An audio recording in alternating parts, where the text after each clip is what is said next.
வந்திருக்க மீடியா எல்லாருக்கும் வணக்கம். இது எங்களோட கனவு படம். இது ஒரு கனவு ப்ராஜெக்ட். இவ்வளோ பெரிய ஸ்கோப், இவ்வளோ பெரிய மீடியா லைட் எங்களுக்கு கிடைச்சிருக்கிறது மிகப்பெரிய சந்தோஷமான விஷயம். எனவே வந்திருக்க எல்லோருக்கும், இந்த படத்தை ப்ரொடியூஸ் பண்ண ஸ்டோன் பெஞ்ச், கார்த்திகேயன் சார் எல்லாருக்கும், எங்களுடைய இயக்குனர் சோபிதரன் சார், நடித்த நவீன் சார், சித்து, மற்ற எல்லா கலைஞர்களுக்கும் மிக நன்றி. Thank you so much.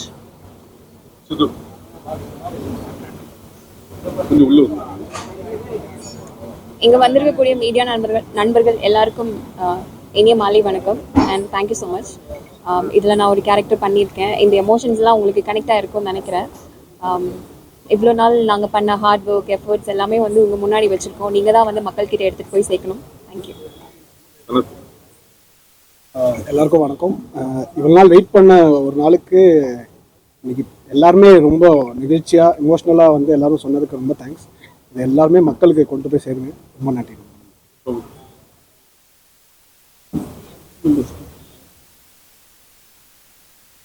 கேள்வி கேட்பாங்க.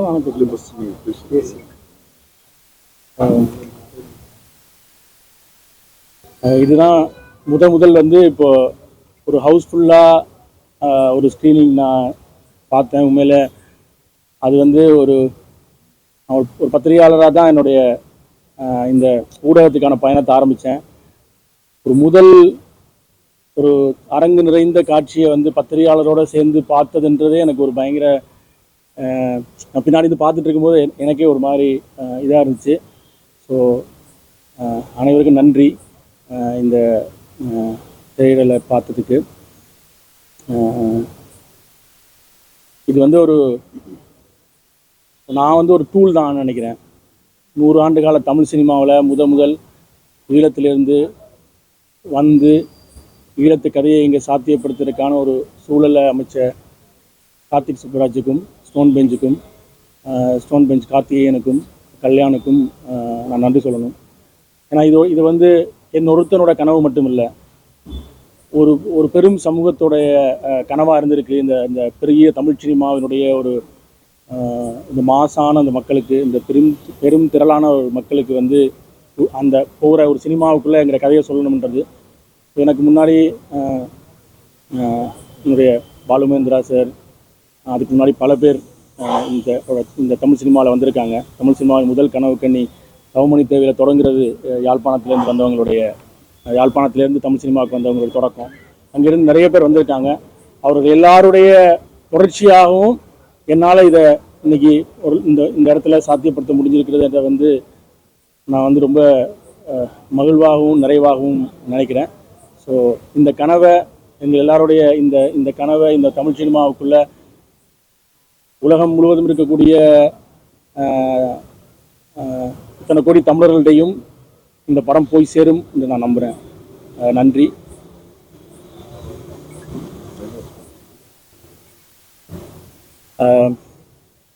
அந்த படம் பார்த்துருப்பீங்க. நான் உங்கள்கிட்ட எல்லாம் ஏற்கனவே இந்த படம் தொடங்கும் போது கேட்டுக்கொண்டது மாதிரி, இதனுடைய அந்த கிளைமேக்ஸ் காட்சி, அந்த காட்சிகளை சொல்லாமல் இருக்கிறது வந்து அந்த படம் பார்க்கக்கூடிய பார்வையாளர்களுக்கு அந்த படம் பார்க்குறதுக்கான முழுமையான ஒரு நிறைவான ஒரு எக்ஸ்பீரியன்ஸை கொடுக்கும். அதனால் நீங்கள் படத்தை பற்றி உங்களுடைய நிறைவான, கனிவான, சரியான விமர்சனங்களை நீங்கள் செய்யுங்க. ஆனால் அந்த கிளைமேக்ஸ் காட்சிகளை மட்டும் தவிர்த்துட்டு அந்த விமர்சனங்களை முன்வைங்க. ஸோ ஏன்னா அது பார்வையாளருடைய அவங்க பார்க்குறதுக்கான அந்த என்கேஜ்மெண்ட்டை, அந்த எக்ஸைட்மெண்ட்டை, அந்த உணர்வை வந்து அது வந்து குறைக்க வாய்ப்பு இருக்குது. அதனால் தயவுசெய்து என்னுடைய ஊடக நண்பர்கள் அதை புரிந்து கொள்வார்கள்னு நம்புகிறேன்.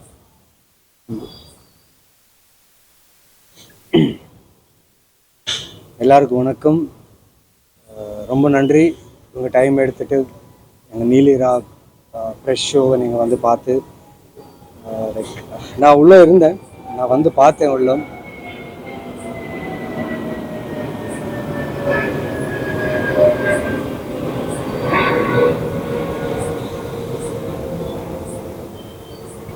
ஸோ ஃப்ரெஷ் ஷோ நடக்கும்போது நான் உள்ளே வந்து பார்த்தேன்.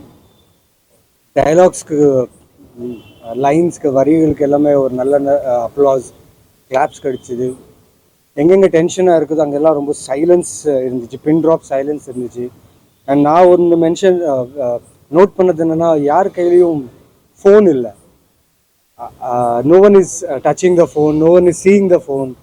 அது ரொம்ப சந்தோஷமாச்சு. ஏன்னா ஒரு கதைக்கு வேண்ட ஒரு என்கேஜ்மெண்ட் தான் ரொம்ப இம்பார்ட்டன்ட். ஸோ எல்லாரும் என்கேஜ் ஆகி பார்த்தாலும் அப்புறம் சில விஷயங்களை கிளாப்ஸ் அடித்த விஷயம்லாம் எனக்கும் டைரக்டருக்கும் நான் சனத்து நாங்கள் 3 பேரும் பின்னாடி நின்றுருந்தோம். அது ரொம்ப எமோஷ்னல் ஆகிடுச்சுன்னா ஷூட் முடித்து எப்போ வரும் படம் அந்த ஒரு ஆர்வம் எங்கள் ஆக்ட்ரஸ் எல்லாருக்குமே. ஏன்னா நாங்கள் நடித்ததுக்கப்புறம் இது ஆடியன்ஸ்க்கு ப்ரெசென்ட் பண்ணோம், ஆடியன்ஸ் வந்து எப்படி ஃபீல் பண்ணுவாங்க. ஃபர்ஸ்ட் ஆடியன்ஸ் நீங்கள் தான் இருந்தீங்க. அண்ட் உங்களோட ரியாக்ஷன்ஸ் எங்களுக்கு ரொம்ப வேல்யூபலாக இருந்துச்சு. தேங்க்யூ. அண்ட் ஷோ முடித்து வழியில் வந்ததுக்கப்புறம் என்னையும் எங்கள் டீம் எல்லாரையும் வந்து ஒரு ஹக் பண்ண ஒரு விஷயம் இருக்கு இல்லையா, அது ரொம்ப எமோஷ்னலாக பண்ணிடுச்சு. So thank you so much. எங்கள் படம் உங்களுக்கு கண்டிப்பாக பிடிச்சிருக்குன்னு நம்புகிறேன். ஏன்னா ஷோ உங்கள் கூட பார்க்கும்போது நான் ஃபீல் பண்ணதை தான் பிடிச்சிருக்கேன்னு. So spread a good word of mouth. நீங்கள் எழுதுகிற ஒரு ரிவ்யூஸை வச்சு தான் ஆடியன்ஸ் உள்ள வருவாங்க. ஸோ ஸ்பாய்லர்ஸ் எதுவும் கொடுக்காம அந்த த்ரில்லிங் எலிமெண்ட் அப்படியே ஹோல்ட் பண்ணி ஆடியன்ஸை உள்ளே எடுத்துகிட்டு வரணும்னு எங்களோட responsibility. At the same time உங்கள் ரெஸ்பான்சிபிலிட்டியோட ப்ளீஸ் சப்போர்ட். அப்புறம் தொடர்ந்து நான் இது வரைக்கும் நடித்த என் எல்லா படத்துக்கும் சப்போர்ட் பண்ண மீடியாவுக்கும் ரொம்ப நன்றி. இந்த படத்துக்கு சப்போர்ட் பண்ணுங்கள். அண்ட் மீண்டும் நல்ல படம் பண்ணிவிட்டு உங்கள் எதிர்க்க வரேன். And thank you so much. Thank you. எல்லாருக்கும் வணக்கம். ரொம்ப நன்றி. நான் இது முன்னாடியே நிறையா ஃபஸ்ட்டு ப்ரெஸ் மீட்டில் சொன்ன மாதிரியே வந்து இது என்னோட ஒரு பர்சனலான ஒரு கனவு. இந்த மாதிரி ஒரு படம் ஒரு மெயின் ஸ்ட்ரீம் தியேட்ரிக்கல் ஆடியன்ஸுக்கு கரெக்டாக ப்ரொடியூஸ் பண்ணி கரெக்டாக ப்ரெசென்ட் பண்ணணுன்றது. ஸோ சோமிதரன் மாதிரி ஒரு ஈழம்லேருந்து வந்த ஒரு ஃபில்ம் மேக்கர் அவரோட கதையை நம்ம மக்கள்கிட்ட சொல்கிறதுக்கு கரெக்டான வழிமுறைகளை பண்ணி கொடுக்கணுன்றது எனக்கு ஒரு பதட்டமாகவும் இருந்துச்சு. அதே நேரத்தில் அதை கரெக்டாக பண்ணிடணுன்ற ஒரு பொறுப்புணர்ச்சி இருந்துச்சு. அது வந்து இன்னைக்கு இப்போ நீங்கள்லாம் படம் பார்த்துட்டு அந்த படத்தோட ஃபீட்பேக் எங்களுக்கு சொல்லும் போது மொத்தமாகவே டீமாகவே ரொம்ப really overwhelmed by your reactions. நிறையா பேர் வந்து அவர் நவீன் சொன்ன மாதிரி எமோஷ்னலாக வந்து பேசிட்டு போனாங்க. ஸோ அது ரொம்ப சந்தோஷமாக இருக்குது. ஸோ இந்த படத்தை கண்டிப்பாக வந்து ப்ரெஸ் அண்ட் மீடியா நீங்கள் எங்களோட எல்லா படத்துக்கும் சப்போர்ட் பண்ணுற மாதிரி இந்த படத்துக்கு இன்னும் கொஞ்சம் அதிகமாகவே சப்போர்ட் பண்ணுங்கள். ஏன்னா வந்து இதுக்கு பின்னாடி ஒரு மிகப்பெரிய இன்டென்ஷன் இருக்குது. அதாவது இந்த மாதிரி கதைகள், அதாவது வார்லர்லேருந்து வர இந்த மாதிரி சொல்லப்பட வேண்டிய கதைகளை வந்து கரெக்டாக மக்களும் போய் பார்ப்பாங்க, மக்கள்கிட்ட கொண்டு போய் சேர்த்து மக்களும் இதை ரசித்து பார்த்து இதை வந்து ஒரு பெரிய ஒரு மூமெண்ட்டாக மாற்றினாங்கன்னா இது மாதிரி சோமிதரன் மாதிரி இன்னும் நிறையா ஃபில்ம் மேக்கர்ஸ், நிறையா ஆர்டிஸ்ட் அண்ட் நிறையா கதைகள், சொல்லப்படாத கதைகள் எல்லாமே வந்து எல்லாருமே தைரியமாக எல்லா ப்ரொடியூசர்ஸும் எல்லாருமே தைரியமாக பண்ணுறதுக்கான ஒரு வாய்ப்பு ஒன்று க்ரியேட் ஆகும்.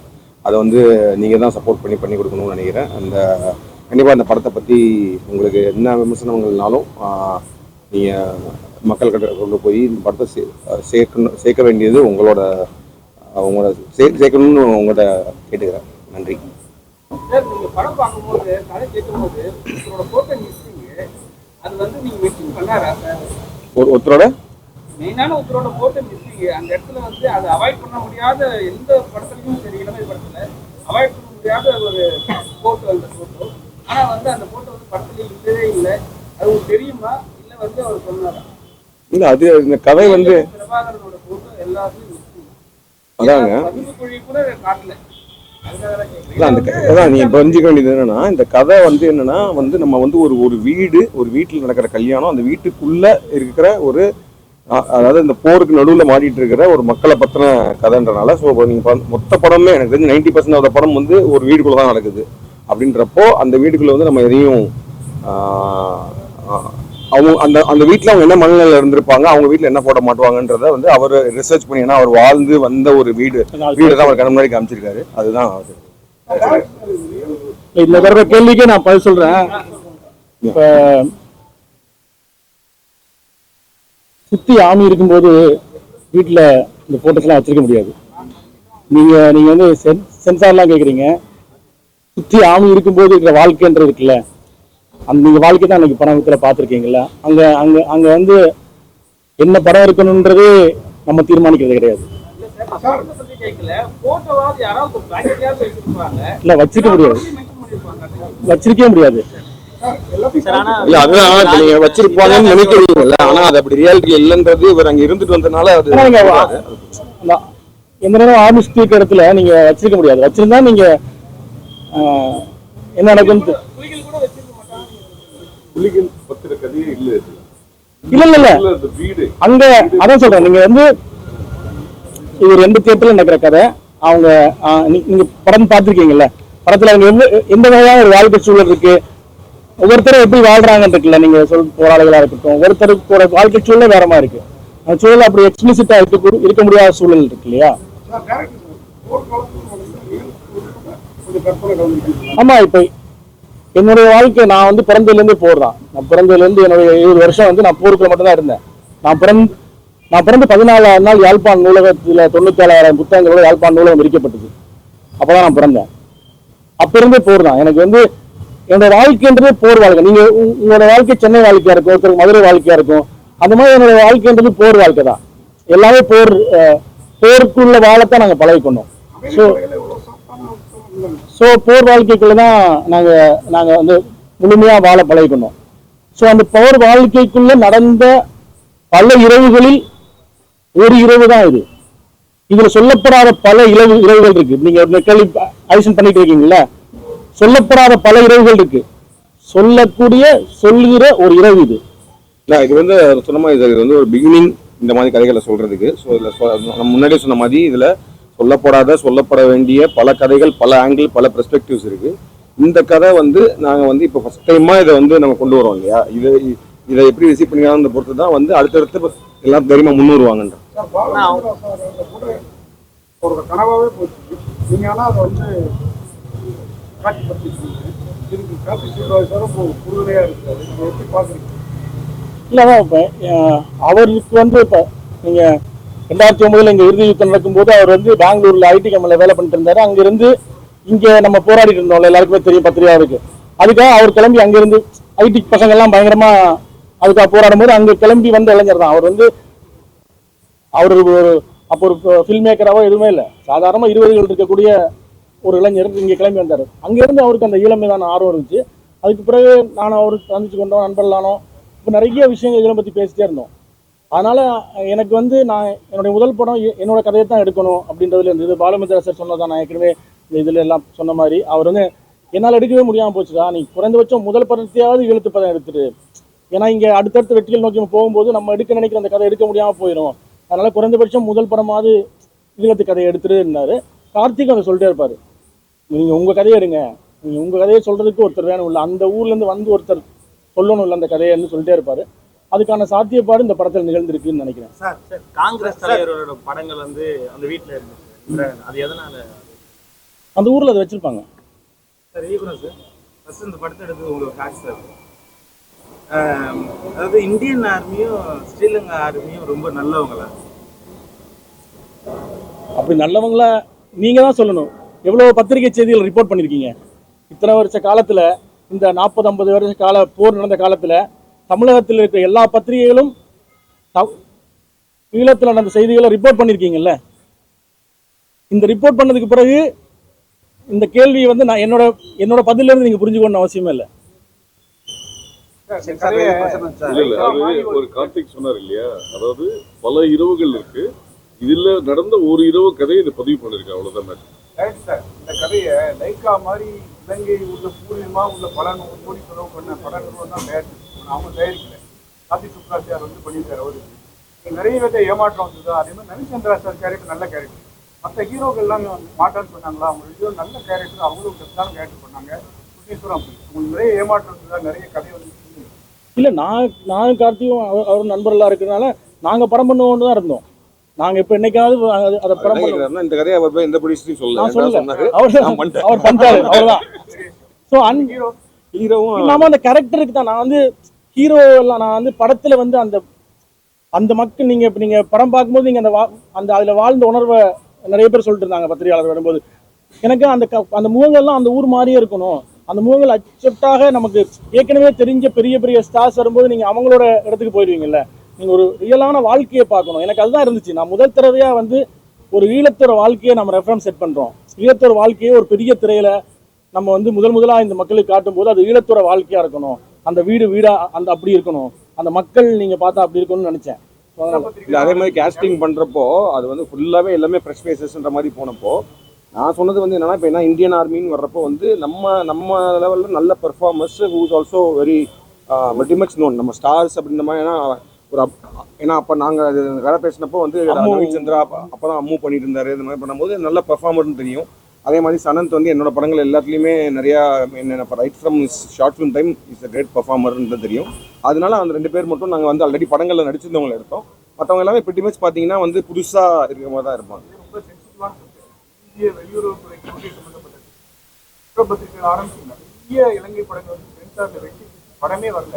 சென்சார் எப்படி இருந்தது, கற்றுக்கிட்டாங்களா எப்படி?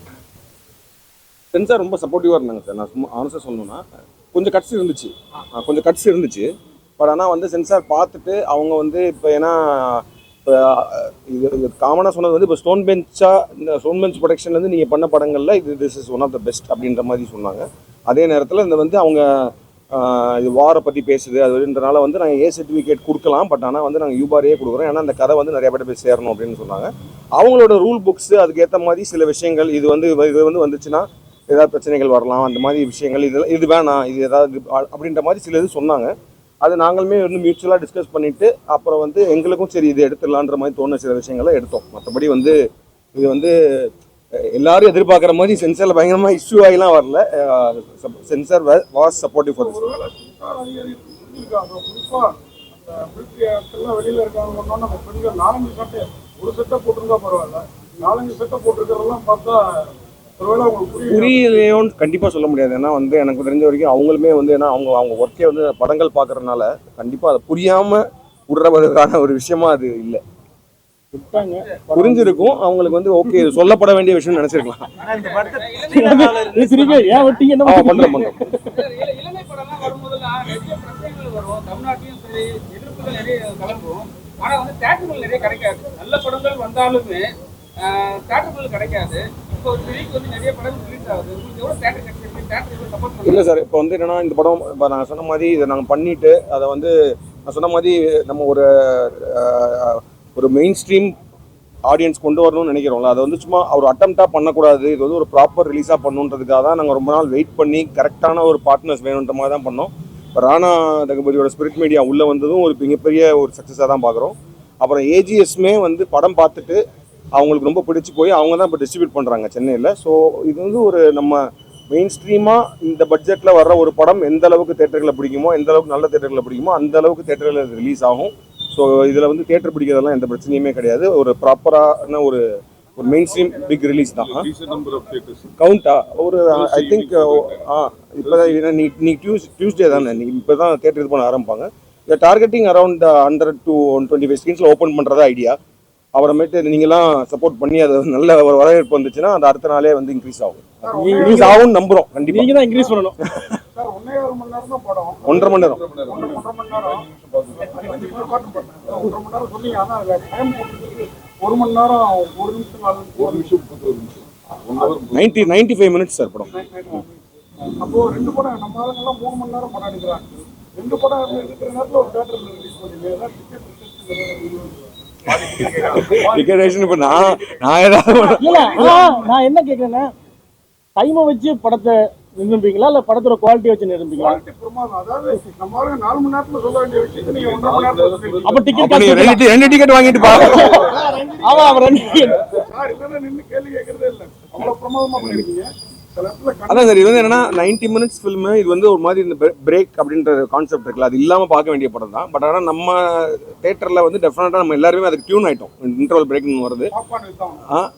அது ஒரு காரணம்.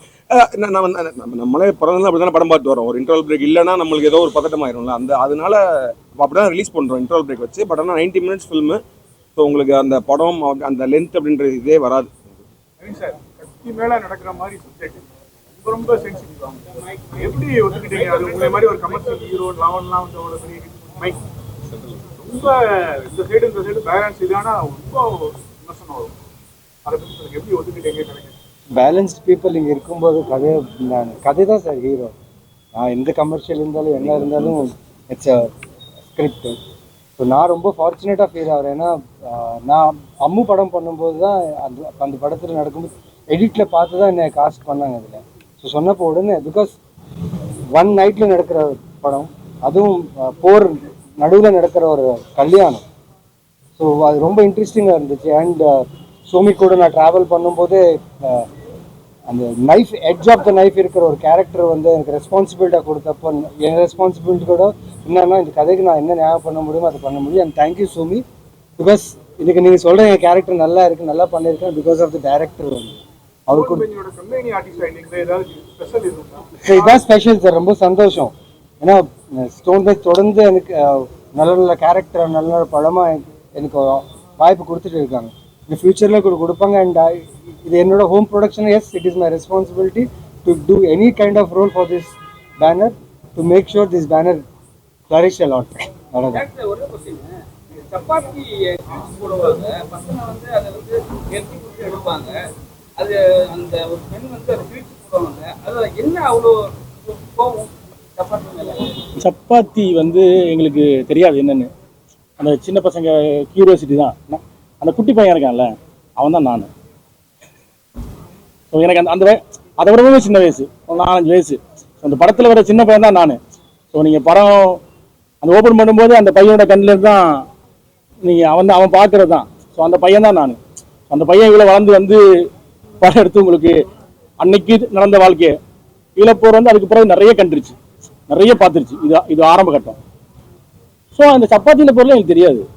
சப்பாத்தின்ற ஒரு உணவு சாப்பிட்ற ஒரு உணவு இருக்குது. அப்போ அதனால அந்த பையனுக்கு அந்த கியூரியாசிட்டி இருக்குது. அது என்ன அவங்க மட்டும் சாப்பிட்றாங்க, அது என்ன சாமா, அது நம்ம அது அந்த கேள்வியெல்லாம் இருக்கு. நீங்கள் படத்தில் பார்ப்பீங்களா, நான் நிறைய சொல்லலை படத்தில் பார்க்கணும். ஸோ அந்த உணவு எனக்கு அறிமுகமான அப்படி உணவு இருக்குது, அது சாப்பிட்ற உணவுன்றது இருக்குல்ல. அது சென்னை வந்த அப்புறம் நம்மளும் சாப்பிடலாம்ன்றதை வந்துக்கிட்டேன். நான் சென்னை வந்த முதல் வரைக்கும் எனக்கு தெரியாது. ஸோ அந்த அதெல்லாம் நம்ம மக்களும் சாப்பிட்றாங்க அந்த உணவை, ராணுவம் மட்டும் சாப்பிட்ற உணவு இல்லைன்றது அப்புறம் தான். ஸோ அந்த மாதிரியான விஷயம் இருக்குல்ல அப்போ உங்களுக்கு. ஸோ அது வந்து ஒரு ராணுவத்தின் உணவாக தான் நமக்கு தெரிஞ்சிச்சு. காதல வந்து கண்ணீர் வர வச்சுட்டீங்க, அந்த இன்ஸ்பிரேஷன் ஏதாவது எடுத்தீங்களா? ஒரு இடத்துல நாங்கள் எல்லாருமே அழுதுட்டோம், ஆனால் சொல்லல, அது எப்படி உங்களுக்கு?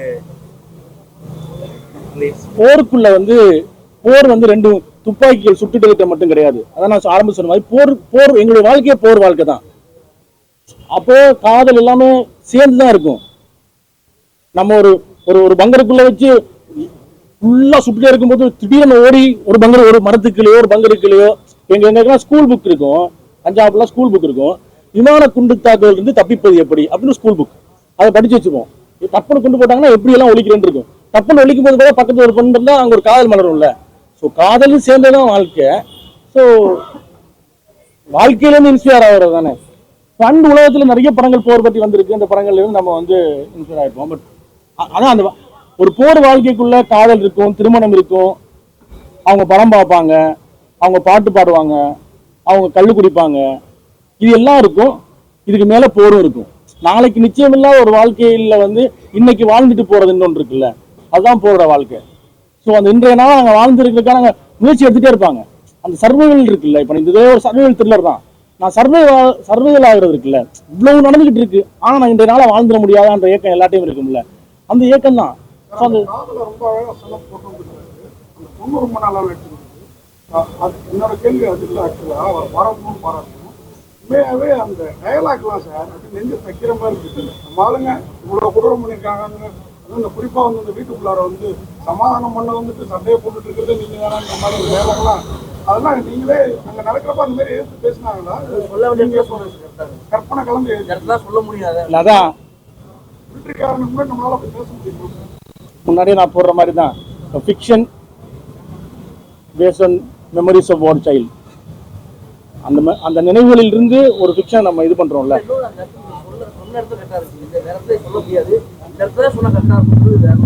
ஒரு நம்ம ஒரு பெரிய நம்ம ஒரு ஃபில்மா பண்ணும்போது நமக்கு கிடைக்கிறது, நான் இந்த கதையை முழுக்க இந்த வீட்டுக்குள்ளே சொல்ல நினைக்கிறேன். ஆனா இது ஒரு பெரிய அரசியல். நம்ம அந்த வீட்டுக்குள்ள இருக்கிற சாமானிய மனிதர்களால முடிவு பண்ண முடியாத அரசியல். இன்னைக்கு வந்து ஈரான்லையும் அங்கேயும் சண்டை நடந்துட்டு இருக்கு. ஆனா நம்ம டீ கடையை மூடிட்டாங்க, நமக்கு சாப்பாடு கொடுக்க மாட்டேன்றாங்க. இட்லி வந்து 3 ரூபா வித்த இட்லியை வந்து 10 ரூபா ஆக்கிட்டாங்க. அந்த முடிவை நம்ம எடுக்க முடியல. யாரும் எங்கேயோ எடுக்கக்கூடிய முடிவுகளுக்கு வந்து நம்ம வந்து பலியாகிட்டே இருக்கோம். ஸோ ஈழத்தில் நடந்த போரும் அப்படித்தான். இப்போ நம்ம இந்த கதை நடக்கிற காலப்பகுதியில் அந்த போரும் இருக்குல்ல, அந்த போருமே வந்து அப்படியான போர் தான். அங்க இருக்கிற 3 பேர் தரப்பும் இருக்குல்ல, 3 தரப்புமே முடிவெடுக்கிற தரப்பு கிடையாது. இப்போ அந்த அதுல வர அதை ஒட்டி தான் அந்த டயலாக் நீங்க பார்க்கணும். ஸோ இந்த போர் எதுக்கு நான் சண்டை பிடிக்கிறேன்னு இந்த ராணுவத்துக்கு தெரியாது. அப்ப அந்த கேள்வியில இருந்து தான் அந்த டயலாக் வருது. இப்படி இந்த கேள்விகள் இருக்குல்ல, எனக்குள்ள எழுதக்கூடிய கேள்விகள் இருக்குல்ல, உங்களை மாதிரி பத்திரிகையாளர் தான் நீங்க இவ்வளவு கேள்வி கேட்குறீங்கல்ல, அப்ப நானும் இவ்வளவு, அதுவும் நான் போருக்குள்ள பத்திரிகையாளர் இருந்தேன். அப்ப போருக்குள்ள பத்திரிகையாளர் தான் இருக்கிறவனுக்கு எவ்வளவு கேள்விகள் இருந்திருக்கும். அந்த கேள்விகள்ல இருந்து வந்த பதில்கள் தான் அங்க டயலாக்கா இருக்குன்னு நினைக்கிறேன் நான். அரசியல்வாதிகள் வந்து படம் பார்க்கணும்னு சொன்னாங்கன்னா படம் காட்டுவீங்களா? சீமானை வந்து படம் பார்க்க வைப்பீங்களா? கண்டிப்பா காட்டுவோம் சார். அதுக்கான கண்டிப்பா போகும். படம் இலங்கையில ரிலீஸ் ஆகுது சார். அதுதான் சென்சார் ஆயிடுச்சு. அது இலங்கையில ரிலீஸ் ஆகுது. அது நம்ம ஐ திங்க் செகண்ட் வீக் அப்புறமேட்டு அங்க ஒரே நாள் ரிலீஸ் ஆகுது. ஏப்ரல் 3 அங்கே இது முதல் தடவையா வந்து ஒரு ஈழத்தோட கதை வந்து உலகம் முழுவதும் ரிலீஸ் ஆகுது. புலம்பெயர்ந்த நாடுகள் இருக்கிற தமிழர்கள் எல்லா நாடுகள், லண்டன்ல இருந்து Canada, France, Germany, Norway, Switzerland, Australia எல்லா இடத்துலயும் ரிலீஸ் ஆகுது. இந்த கதைக்களமான யாழ்ப்பாணத்துலயும் ரிலீஸ் ஆகுது. அதுதான் எனக்கு உண்மையில வந்து இவ்வளவு நாடுகள்லயும் ரிலீஸ் ஆகுது. ஏன்னா சின்ன வயசுல ஒரு கனவு இருந்துச்சு, என்னைக்காவது அந்த பெரிய திரையில வந்து என்னோட ஊரை பார்க்க முடியாதா, என்னோட வீட்டை பார்க்க முடியாதா, என்னைக்காவது அந்த பெரிய திரையில வர்ற கரைமாந்தர்கள் வந்து என்னுடைய மொழியை பேச மாட்டாங்களான்ற ஏக்கம் எனக்கு வந்து தமிழ் சினிமா படங்களை பார்க்கும்போது சின்ன வயசுல இருந்தே இருந்துச்சு. இன்னைக்கு அது வந்து சாத்தியப்படுது. அது நான் சின்ன வயசுக்கும் அந்த இயக்கத்துல இன்னைக்கு ஒருத்தர் இருப்பான்ல யாழ்ப்பாணத்துல, அவன் அந்த பெரிய திரையில அதை பார்ப்பான்றது எனக்கு பயங்கரமான தான். அது ஒரு எமோஷனலான விஷயம் தான். இல்ல, இந்த ஃபர்ஸ்ட் ஹாஃப் ஆஃப் லைஃப் வந்து ஈழம் தான். அப்புறம் நான் லயோலால விஸ்வம் கம்யூனிகேஷன் படி தான் இங்க வந்தேன். லயோலால விஸ்வம் படிச்சதுல இருந்து சென்னை வாழ்க்கை தான். அதனால சென்னை கதையும் இருக்கும். இன்னொன்னு, இந்த ஈழப்போர்ல வந்து தமிழகத்தையும் ஈழத்தையும் பிரிக்கவே முடியாது. ஈழப்போர் கதைகள் எடுக்கும்போது அது தமிழகத்திலையும் தாக்கம் செலுத்தும். தமிழகத்தோட தொடர்புல இருந்திருக்கு. உங்களுக்கு நிறைய வரலாறு தெரியும். 80கள் இருக்கு. அந்த கதைகள் எல்லாமே வந்து ஸோ ஈழமும் தமிழகம் ஒன்று ஒரு சின்ன கடல் மட்டும்தான் நடுவில் இருக்கு. மற்றபடி வந்து உணர்வுகளால ஒன்றான விஷயம் தான். அதனாலதான் நான் நம்பிக்கையா இருக்கேன். இந்த படத்தை வந்து தமிழ்நாட்டில் மக்கள் ஏற்றுக்கொள்வாங்க, அவங்க புரிஞ்சு கொள்வாங்க. இதுவரை காலம் ஈழத்து கதை எடுத்தா அது வந்து மக்கள்கிட்ட ரீச் ஆகாதுன்னு சொல்றாங்களா, அது உடையும் நான் நம்புறேன். ஸோ அதுதான் இன்னைக்கு நீங்க படம் பார்த்ததுக்கு பிறகு நான் புரிஞ்சுக்கிட்டது. இந்த படம் பார்த்துட்டு இவ்வளவு பேர் வந்து அவ்வளவு உணர்வுபூர்வமா இருக்கும்போது, அதான் ஆரம்பத்தில் சொன்ன மாதிரி ஒரு ஹவுஸ்ஃபுல் ஸ்கிரீனிங்கா இருந்துச்சுல்ல, இந்த ஹவுஸ்ஃபுல் ஸ்கிரீனிங் வந்து ஒவ்வொரு நாளும் 3ஆம் தேதியில ஆரம்பிச்சு நடக்கும்னு நான் நம்புறேன். தமிழகத்துல அது ஒரு பெரிய பாதையை, இது வந்து ஒரு சிறிய இதுதான், ஒரு பெரிய சிவர் இருக்கு நமக்கு முன்னாடி. அந்த சிவரை உந்தி தள்ளுற வேலை தான் இந்த படம், இந்த சின்ன படம். இதை உள்ளி உந்தி தள்ளிச்சுன்னா தொடர்ந்து வரும் நிறைய. நன்றி சொல்லிட்டு ரொம்ப நடுநிலையா ரொம்ப அழகா சொன்னீங்க. நிச்சயமா மிக சிறந்த படம். வாழ்த்துக்கள். ஏன்னா அதான் சொல்லுங்க, பத்திரிகையாளர் இல்லையா, பத்திரிகையாளருக்கு ஒரு மெச்சூரிட்டி இருக்கும்ல, ஒரு பொறுப்பு இருக்கும்ல, சமூக பொறுப்பு இருக்கும்ல, அது கொஞ்சம் இருந்துச்சு. எந்த தரப்பையுமே உணர்வுபூர்வமா எமோஷன்ல ஒரு பக்கம் நீங்க போகல, அது மிகப்பெரிய விஷயம். நன்றி.